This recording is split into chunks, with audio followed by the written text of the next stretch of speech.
So Siri, question. When I first heard you speak back in the day in San Diego, when you were in the space and place of preparing, I think it was originally for the Olympics, is that correct? Yes.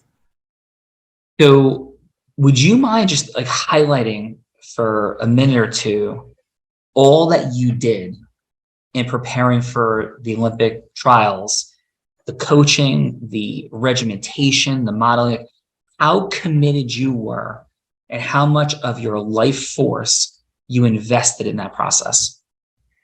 Yeah. And like I said, any great feat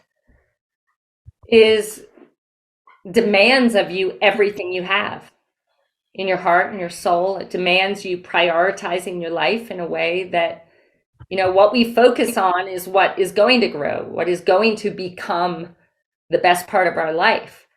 So, the first thing I did is I moved out to Australia because that's where the best athletes in the world lived and trained. Left my family, left my animals, left my home, lived in a tiny one-room apartment that it was me, a bed, a table, a fork, a knife, a spoon, a bowl and a plate, and like 5,000 cockroaches. Oh. And it was disgusting. And I enlisted a coach. So this is a little bit of a different story because the Olympic trials were my biggest failure, if you want to call it that, but also the biggest learning experience. And I'll tell you why it was a failure. It was a failure because I am someone who thrives on love. I thrive on connection. I thrive on having people around me and doing things every day that make me feel alive. Yet I hold myself up in this one room apartment and decided that I had to do this alone, that somehow like achieving that, making the Olympic team was going to require me doing everything on my own.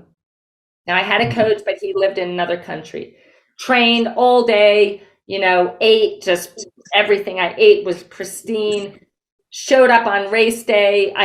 Sarah, didn't you even wash your food? Do I remember that correctly? Like you were washing your food? I don't know where that came from, Sean. I don't know where that came from. I did not wash my food, although I did, for example, maybe this means washing your food. I would buy a rotisserie chicken and take all the skin off of it and like squeeze the fat out of it. So, yes. That's okay. That was, I misremembered that piece, but yes, you were taking the skin off and squeezing all the, yes, that I remember it was something to do with like that. That is unbelievable.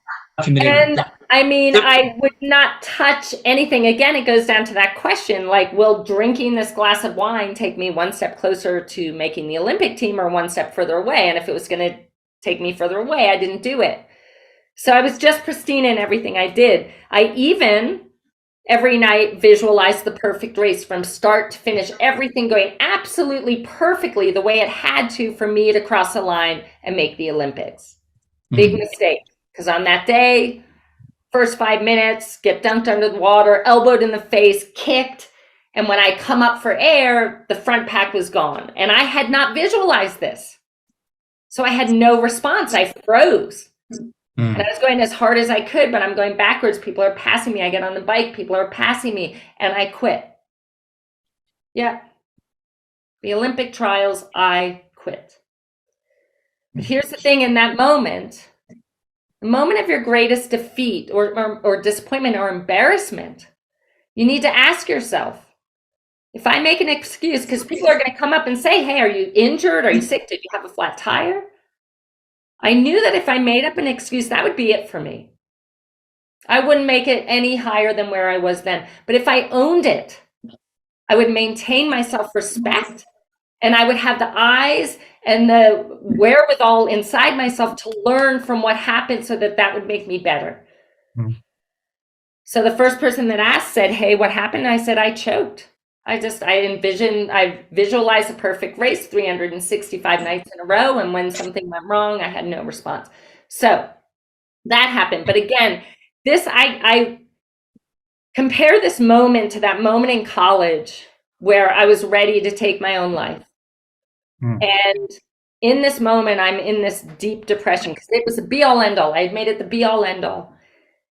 And in that moment, I thought, okay, how did I get myself out of this? Is what my book is all about, is figuring out, you know, what took place in order for me to get to where I am now.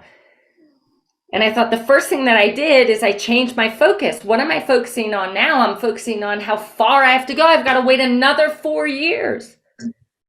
But instead, change the way you look at things, and the things you look at change. Oh my God, 6 years ago, I didn't even know how to swim. What a freaking miracle. Here I am on the start line of the Olympic trials when I didn't even know how to swim 6 years ago. This is unbelievable. Suddenly I'm filled with this gratitude. And I'm thinking, God, I am so sorry that I have not been, you know, laid witness to the miracles that have happened. So instead I'm feeling grateful. So then I'm in a state where I can think about, what do I need to change? And this is where it really started happening, Sean.